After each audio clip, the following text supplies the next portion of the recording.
This presentation was really born from my experience at DEF CON.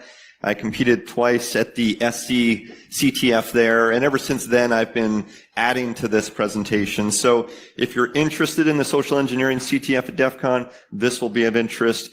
If you just have an interest in social engineering or open source intelligence, this will be interesting as well. So a little bit about myself. My day job is in aerospace, where I do a lot of security.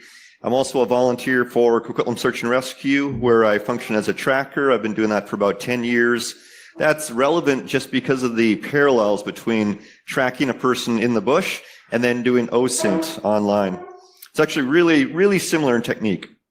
I'm also the founder of Trace Labs.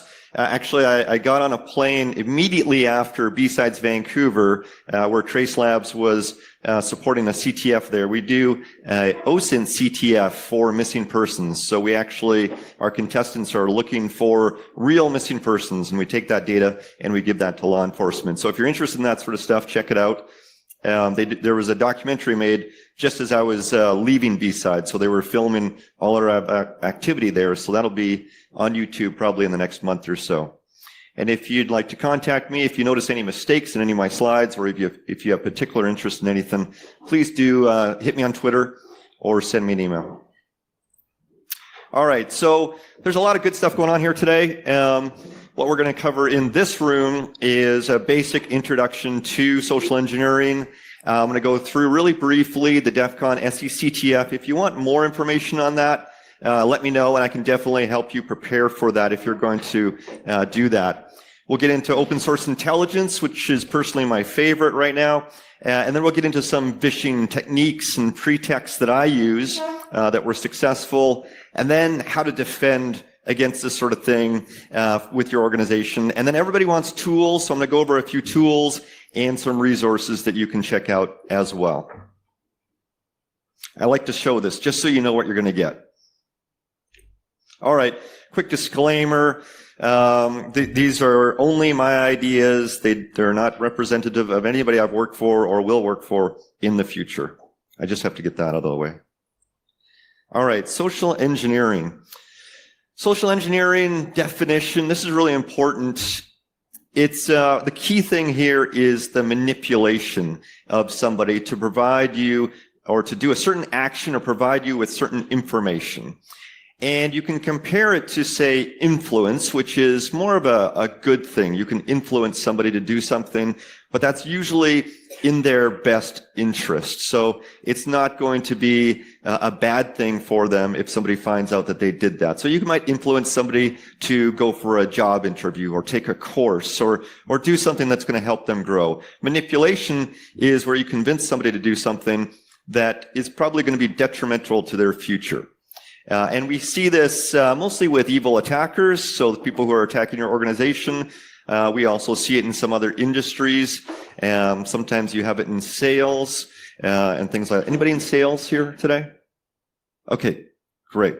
Would you put your hand up if you were? All right. I talk about sales a little bit in this presentation, so I'm not against sales. Actually, I have great respect for sales, but we just sometimes see some of those SE components within the sales industry. So what are some examples of social engineering? These are some of the golden oldies that we see, but still actually quite effective today.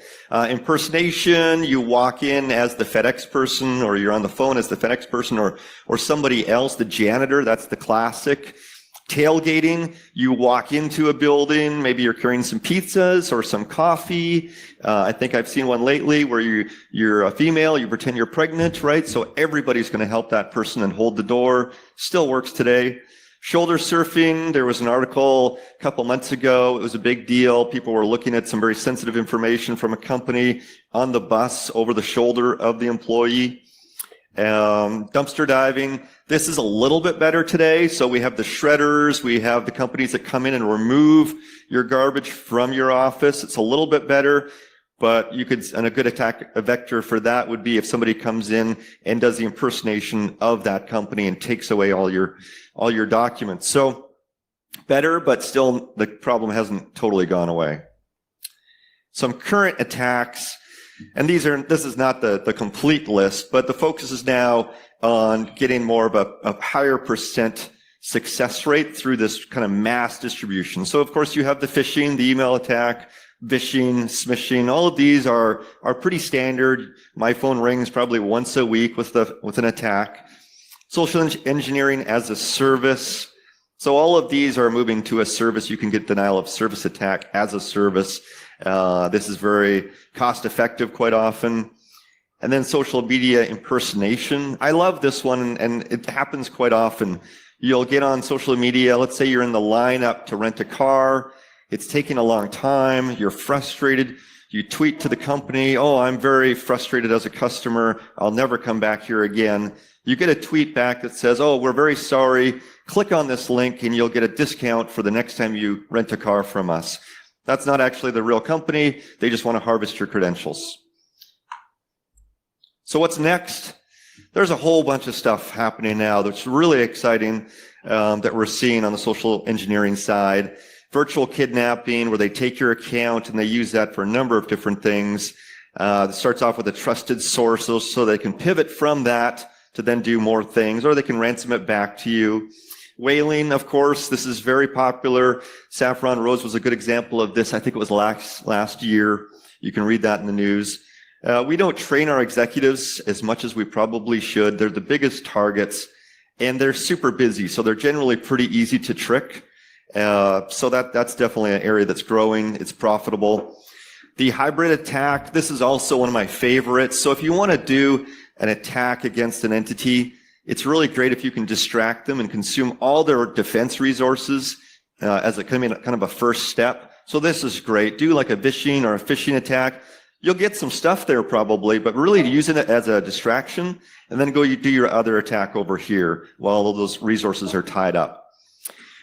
Espionage, baiting. So this is actually a really popular one as well, and I don't have the stats for how often this occurs or how often it's successful, but I know it's definitely a concern, especially in the espionage area.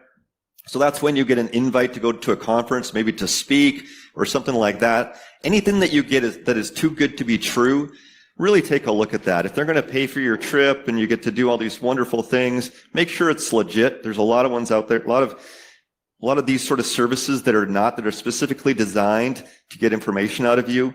Fake headhunters is another one. Thousands Talent Program is a very popular one. I don't know how active they are this year, but last year it was definitely one of the ones that was out there. So be very careful of that. It's on LinkedIn is quite popular for the fake headhunters. There's a lot more, but these are the ones I've seen quite a bit. All right, so what's the origin story for this social engineering thing? So this is where I get into the sales a little bit. You know, it's didn't just arrive in information security all of a sudden. This has been developing, of course, for years, right? If you want to have a crash course in social engineering, go onto a used car lot and just kind of walk around for a little while. You'll have a bunch of salespeople come up to you and talk to you about buying a car. It's a fantastic experience, just because they're so scripted and as far as how they operate. And really the objective there is to get you to buy a car, and then also for you to spend as much money as possible to buy that car quite often, right? So really interesting. The people who built the pyramids, I'm sure there was a lot of social engineering there to get all those people to do all that hard work. So it's not a new concept. It's just really been refined over time and weaponized. So why do we care? It's been around for a while. Why is this a big deal? It's really one of the number one ways that attackers now focus on us, right? So 97% of targeted users were targeted through social engineering. The Verizon report is what I primarily use to get a lot of this data. It's a very good report to pick up these sort of stats, but you can see these anywhere. The numbers are very high.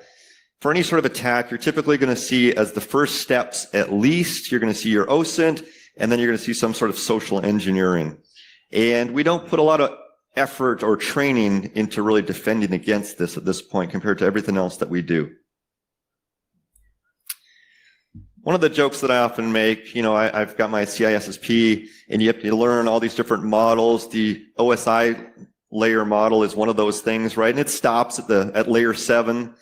And there's no real discussion around the humans. So the joke here is let's add some extra layers and add the human element into what we're learning here and how to defend.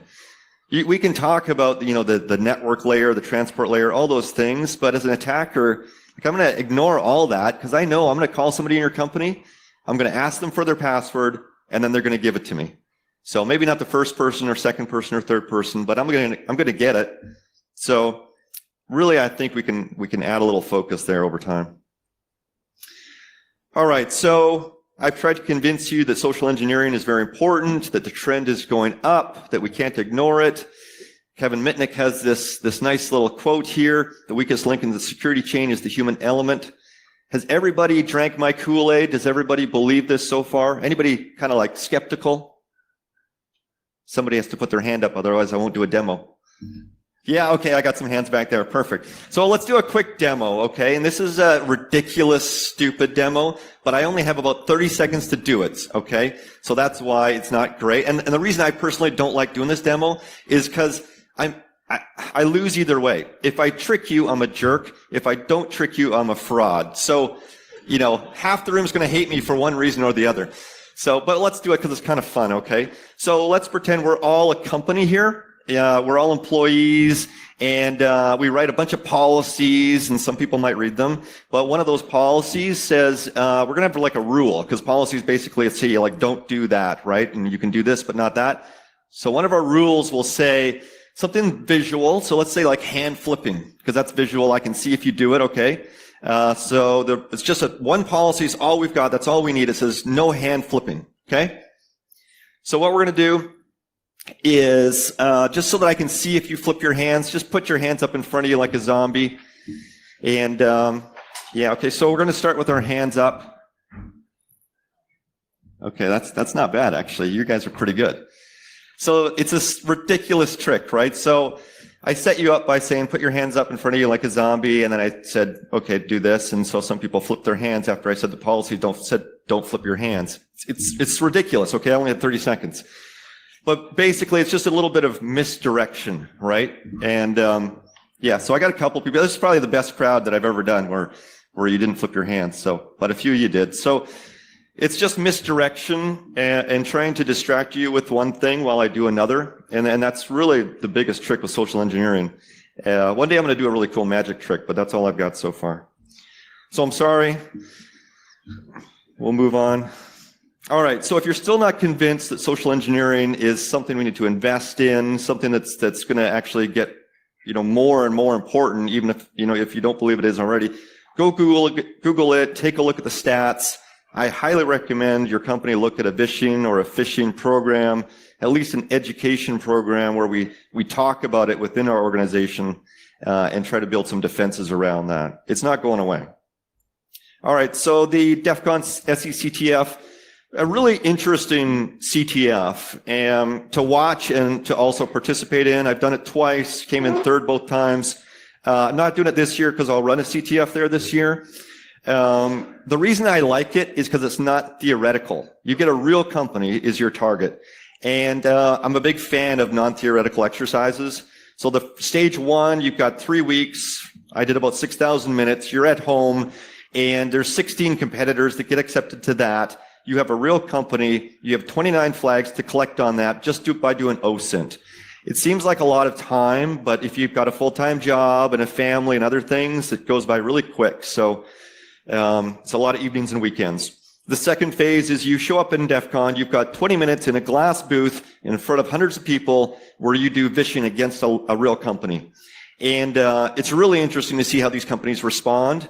And they're pretty benign flags, which I'll show you. But it's really, you can get a lot from the company and how they're going to respond, how other companies will respond based on that sort of interaction. Real attackers don't typically attack like that today unless they're whaling, because it takes a lot of energy. But we're definitely going to see more of that in the future, especially with your executives. So the flags that we see at DEF CON are pretty benign. You can't read this small print probably, but they're things like your cafeteria. Who provides your food service?